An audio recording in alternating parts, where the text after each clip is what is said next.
are you? My name is Michelle Connor. I'm your VCS for Living Environment.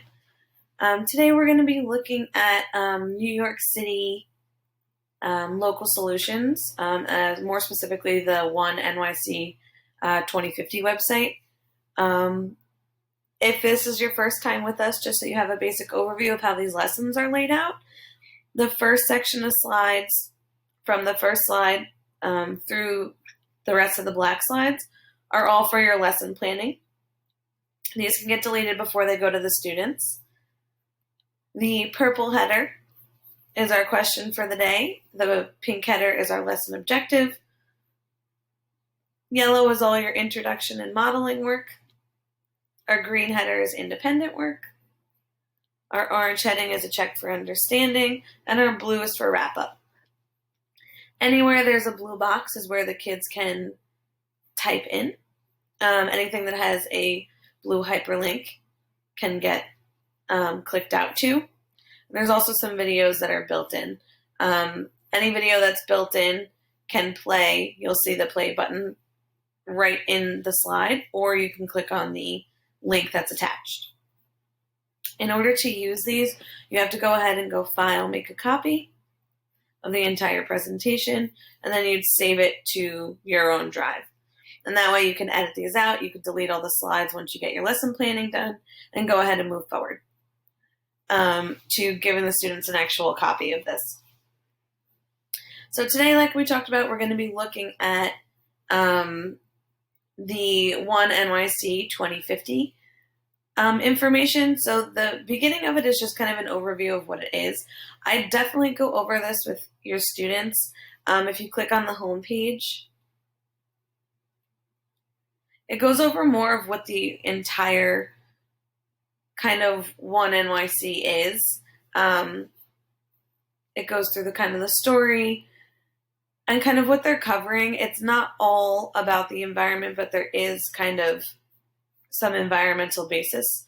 I would definitely take a little bit of time to go over basically what the background of this is and why you're looking at it. And then that's kind of our first slide. And then the next slide looks at A Livable Climate. So this is really what we're focusing on today, is how New York City is making changes. The document is a little big, so I want to kind of talk about ways that you can scaffold it for your students if they need it. So this is kind of what you're going to be getting to. I'll let it load. And you'll see it's 36 pages. Some students can look right past the page number and feel fine. Others flip out when they see that many pages. It is a little scary.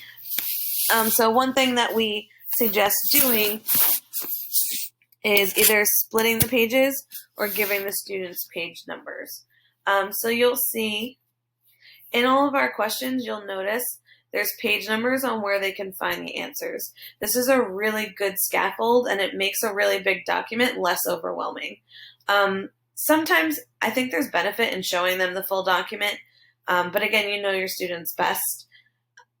It gives them the opportunity to kind of see kind of the background and where they're coming from and how information is really displayed. But then if you know it's overwhelming for them, you could break it down. So there's two really major ways we do that. So one is with page numbers. The other way is to simply just give them the set of information that they need. So if they don't need all 36 pages, you don't need to give them all 36 pages. There's also, you'll notice, for the activity where they're choosing one thing to focus on, there's broken down page numbers. One thing you can do is you can break these down into sections. So if you go into your document, so let's just look at the first one. So the first one is page 11 to 15, and this is Initiative 20, Part 1. So what you can do is you can go in, and that's how I like to do it. I go Print, and it says Save as PDF, and the pages, double check, we said 11 through 15. So what you can do is just print pages 11 through 15 as a PDF. And you'll notice it's right here. And now they're only looking at a couple pages at once. And again, there's a lot of graphs and documents, so this looks way overwhelming than them trying to sift through 36 pages. And then you just hit save. And then you can go ahead and label it. So maybe this is pages 11 through 15. And now you have that section done. So once you save all the sections separately, you can go ahead and actually assign them on Google Classroom in parts rather than assigning them as a whole document. So again, you may, if you know you have students that really struggle with big documents, you can go ahead and even take these clickable links out so they can't get to the entire document. This way they're not able to open the entire 36-page situation. Or you can leave this so you can show them what it looks like and then give them additional clickouts for each page number.